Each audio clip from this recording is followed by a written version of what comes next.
Hi అండి, అందరికీ నమస్కారం. నేను మీ ఈశ్వర్ సాయి. అసలు ఏం జరుగుతుందండి? అసలు ఏమనుకుంటున్నారు మీ అందరూ?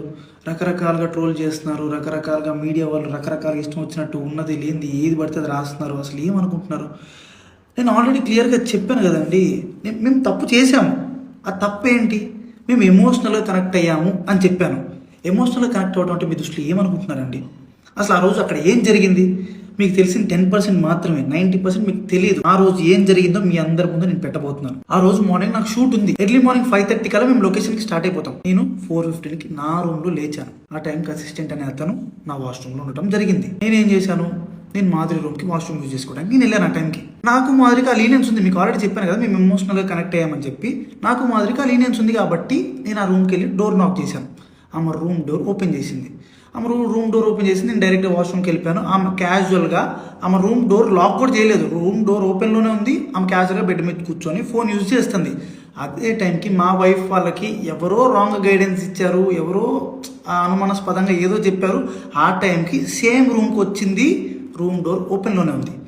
ఆ సిచ్యువేషన్లో మా వైఫ్ ఆవేశం వల్ల ఆమెకి ఇష్టం వచ్చింది చేసింది. అక్కడ ఆ సిచ్యువేషన్లో ఆమె ఇష్టం వచ్చింది చేస్తుందని చెప్పి నేను మాట్లాడే సిచ్యువేషన్లో కూడా లేను. ఆమె నేను ఏం మాట్లాడినా సరే ఆమె నాకు రివర్స్ అయిపోతుంది. అసలు స్కోప్ కూడా ఇవ్వట్లేదు, మాట్లాడే గ్యాప్ కూడా ఇవ్వట్లేదు. ఆమె ఆవేశంలో ఏదేదో చేస్తుంది. ఆమె అనుకున్న రకరకాల వీడియోలు తీస్తున్నారు, రకరకాల బూతులు. మా వైఫ్కి ప్రీవియస్గానే నా మీద చాలా అనుమానం ఉంది. అక్కడికి వచ్చే టైంకి ఆ సిచ్యువేషన్లో ఇదంతా చూసేటప్పటికి ఆమె అనుమానం నిజమైంది అని ఆమె అనుకుంది. ఈలోపు ఆ వెనుకున్న వ్యక్తులు ఎవరైతే ఉన్నారో ఆ విషయాలని అతను ఎవరు నాకు కూడా తెలియదు. వెనుకున్న వ్యక్తులు అసభ్యకరంగా మాట్లాడటం నేను అప్పటికే ఆమెకు చెప్తున్నాను, ఆపుతున్నాను. గొడవలు కాదు, కొట్టుకోకండి, కూర్చొని మాట్లాడుకుందాం అని క్లియర్గా నా భార్యకి నేను సంజాయిసి చెప్పడానికి ట్రై చేస్తున్నా కూడా ఆమె వినే పరిస్థితిలో లేదు. నేను ఒక్క మాట మాట్లాడుతుంటే ఆమె 4 దెబ్బలు కొట్టేటట్టుగా ఉంది. ఆ వైఫ్ ఏం జరిగింది నన్ను పట్టుకొని కొట్టి అడుగుతున్నా సరే నేను కామ్గా ఉండటానికి రీజన్ అక్కడ వాళ్ళందరూ వీడియోస్ తీస్తున్నారు. నేను ఏం చెప్తే ఏ రకంగా పోర్ట్రే అయ్యిద్దో తెలియదు. ఎక్స్ప్లెనేషన్ ఇవ్వడానికి నాకు స్కోప్ కూడా ఇవ్వలేదు. ఆల్రెడీ మీకు చెప్తున్నాను కదండి, మేమిద్దరం కనెక్ట్ అయ్యి జస్ట్ 2.5 months అయ్యిందని చెప్తున్నాను. మా మధ్య ఒకరికి లీనియన్స్ ఉంది తప్పితే అంతవరకు వెళ్ళే లీనియన్స్, అంతవరకు వెళ్ళే ర్యాప్ మా ఇద్దరి మధ్యలో లేదు. మేము ఇమోషనల్గా కనెక్ట్ అయ్యాం, ఇమోషనల్గా మాట్లాడుకుంటాం అంతే తప్పితే మేము అంత దూరం మేము ఎప్పుడు వెళ్ళాలని కూడా మేము ఎప్పుడు అనుకోలేదు. అలాంటి క్యారెక్టర్ ఆ అమ్మాయి అస్సలు కాదండి. అమ్మాయి చాలా రెస్పాన్సిబుల్ పర్సన్. అమ్మాయి ఫ్యామిలీని అంతా పోషించుకోవడానికి చాలా కష్టపడుతుంది. నేను ఎప్పటి నుంచో కొన్ని 4-5 years నుంచి అమ్మాయిని నేను చూస్తున్నాను. ఇదే విషయాన్ని నేను మీ అందరికి ఇంటర్వ్యూలో చెప్దాం అనుకున్నాను. కానీ మా లీగల్ అడ్వైస్ ప్రకారం నేను ఎంతవరకు చెప్పాలో అంతవరకే చెప్పాను. అందులో కూడా నేను మీకు క్లియర్గా ఎక్స్ప్లెయిన్ చేశాను. మీ అందరికి 10% మాత్రమే తెలుసు, మిగతా 90% మీకు తెలియదు, మీరు చూడలేదు. ఇలాంటి సిచ్యువేషన్లోనే ఒక మనిషికి ప్యానిక్ అంటే ఏంటో అర్థమవుతుంది.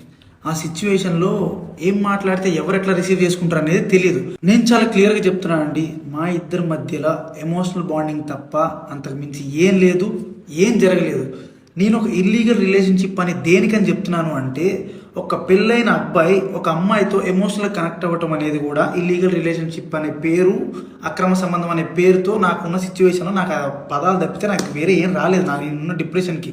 అమ్మ మాధురి, నీకు నా తరపు నుంచి, నా భార్య తరపు నుంచి, నా భార్య వెనుకున్న వాళ్ళ తరపు నుంచి నీకు క్షమాపణ కోరుకుంటున్నాను. నీకు సారీ, ప్లీజ్ అర్థం చేసుకో, ప్లీజ్.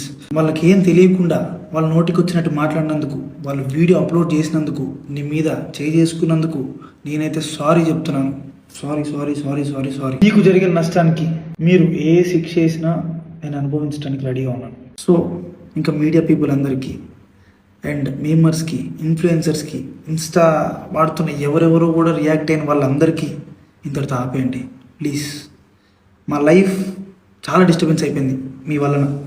ప్లీజ్ ఇంతటితో ఆపేయండి. పదే చెప్తున్నా, మేము చేసిన తప్పు ఎమోషనల్గా కనెక్ట్ అవ్వటం.